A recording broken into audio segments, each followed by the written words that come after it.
এই নির্বাচন কমিশন আগামী নির্বাচন কমিশন হিসেবে কাজ করার সম্পূর্ণ আস্থা হারিয়ে ফেলে। আমরা বাংলাদেশের সার্বভৌমত্বের সাথে কোনো ধরনের বিন্দু মাত্র আপোষ করার আমাদের সুযোগ নাই। নূর ভাই চিকিৎসা শেষে দেশে ফিরে এসেছেন, সো এটাতে খুব দ্রুত সময়ের মধ্যে হয়তো একাধিক আলোচনা হবে। এরপরে আপনারা সিদ্ধান্ত জানতে পারবেন। দেখেন, আমরা স্পষ্ট করে একটা কথা বলি, আমরা যে পার্বত্য চট্টগ্রাম বলতে 3টি জেলাকে বুঝাই বা আমাদের পাহাড়ি যে জেলাগুলোকে বুঝাই, এটা আমাদের বাংলাদেশের অংশ এবং বাংলাদেশের সার্বভৌমত্বের সাথে এর প্রত্যেকটি সম্পর্ক জড়িত।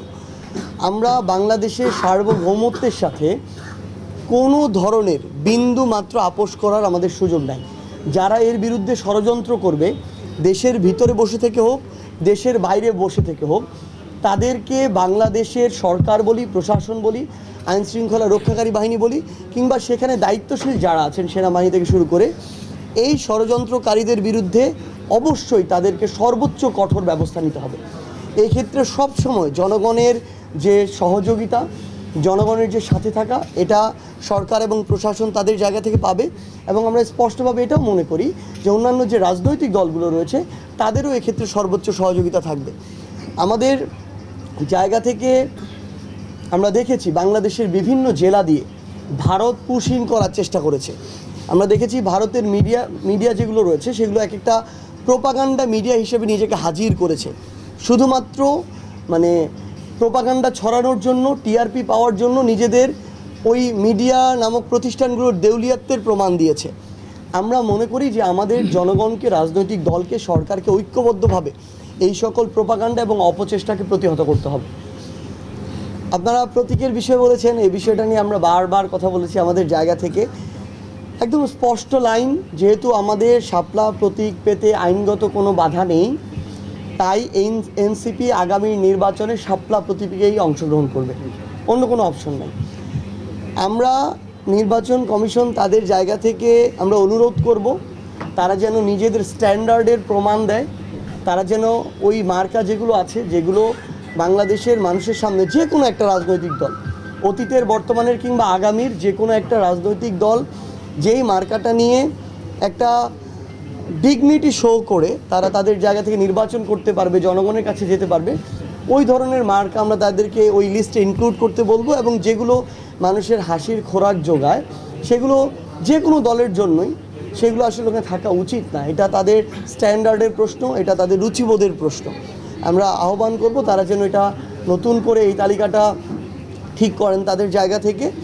এবং এই নির্বাচন কমিশন অভ্যুত্থান পরবর্তী বাংলাদেশে একটা স্বাধীন সাংবিধানিক প্রতিষ্ঠান হিসেবে যদি তাদের স্বকীয়তা বজায় না রাখতে পারে, যদি কোনো প্রভাবের দ্বারা প্রভাবিত হয়ে আমাদের এই ন্যায়সঙ্গত অধিকারটা আমাদেরকে না দেয়, এনসিপিকে শাপলা প্রতীক না দেয়, আমরা মনে করি এই নির্বাচন কমিশন আগামী নির্বাচন কমিশন হিসেবে কাজ করার সম্পূর্ণ আস্থা হারিয়ে ফেলে।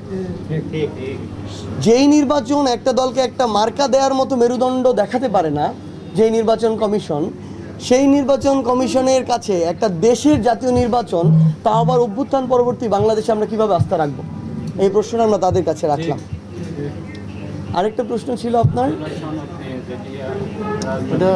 এটা আমি প্রথমেই বলেছি, এটা হচ্ছে আমাদের যারা ঐক্যমত্য কমিশন প্রতিনিধিত্ব করছেন, স্পেশালি এটা আমাদের পলিসির বিষয়। আমাদের এই পলিসিগত বিষয়গুলো আহ্বায়ক সরাসরি কথা বলেন এবং সদস্য সচিব সেখানে প্রতিনিধিত্ব করছেন, সেই বিষয়ে তারা তাদের অপিনিয়ন দেবেন।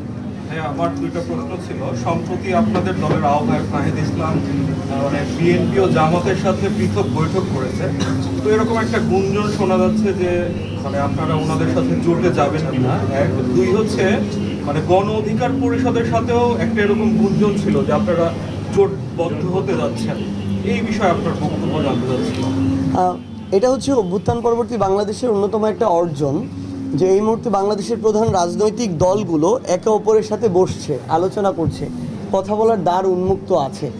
আমরা এর আগে দেখেছি এক যুগ ধরে কারো মুখ দেখা দেখিও ছিল না, বরং যতটা কটূক্তি করা যায়, একজনকে ছোট করা যায়, অপমানিত করা যায়, এটাতেই যেন অনেক বড় প্রাপ্তি ছিল। তো এই নোংরা কালচারটা থেকে আমরা বের হয়ে আসতে পেরেছি, এটা একটা ভালো দিক। খুব স্বাভাবিকভাবেই সামনে নির্বাচন, রাজনৈতিক দলগুলোর মধ্যে নানা আলোচনা হবে। দেশের স্বার্থকে প্রাধান্য দিয়ে, জনগণের স্বার্থকে প্রাধান্য দিয়ে যদি একাধিক রাজনৈতিক দল একটা অ্যালায়েন্সে আসে, ইলেকট্রাল অ্যালায়েন্স, এটা খুবই স্বাভাবিক। এনসিপি তাদের জায়গায় দেশ এবং মানুষের স্বার্থগুলোকে প্রাধান্য দিয়ে ওই নির্দিষ্ট প্যারামিটারগুলোকে সামনে রেখে যদি একাধিক দলের সাথে আলোচনা করে এবং তারা যদি ওই বিষয়গুলোতে একমত হয়, তাহলে তো তাদের সাথে অ্যালায়েন্স করতে সমস্যা নেই। সো এখানে দিন শেষে সবচেয়ে গুরুত্বপূর্ণ বিষয়টি হচ্ছে যে আপনি জামায়াত বলেন, বিএনপি বলেন, অন্য কোনো রাজনৈতিক দল বলেন, আমরা আমাদের যে চিন্তা ভাবনা, আমরা বাংলাদেশ এবং বাংলাদেশের মানুষকে সামনে রেখে, জুলাইয়ের মানুষের যে একটা তীব্র আকাঙ্ক্ষা ছিল সেটাকে সামনে রেখে আমাদের লক্ষ্য উদ্দেশ্যগুলো আমরা ঠিক করেছি। এগুলোর সাথে যাদের মিলে যাবে তাদের সাথে আমাদের একসাথে ইলেকটোরাল অ্যালায়েন্স খুব একটা বাধাগ্রস্ত হবে বলে আমরা মনে করি না। আর গণ অধিকার পরিষদের ক্ষেত্রে যদি বলি, তাদের সাথে এখনও একটা একীভূত হওয়ার পজিটিভ আলোচনা চলছে, কিন্তু আলোচনা এখন পর্যন্ত শেষ হয়নি বা সমাধানে পৌঁছায়নি। আমরা আশা করছি যে এটার খুব দ্রুত সময়ের মধ্যে, যেহেতু নূর ভাই চিকিৎসা শেষে দেশে ফিরে এসেছেন, সো এটাতে খুব দ্রুত সময়ের মধ্যে হয়তো একাধিক আলোচনা হবে। এরপরে আপনারা সিদ্ধান্ত জানতে পারবেন যেখানে কোনো অ্যালায়েন্স হচ্ছে নাকি একীভূত হচ্ছে নাকি কোনোটাই না হয়ে স্বতন্ত্রভাবে ইলেকশন।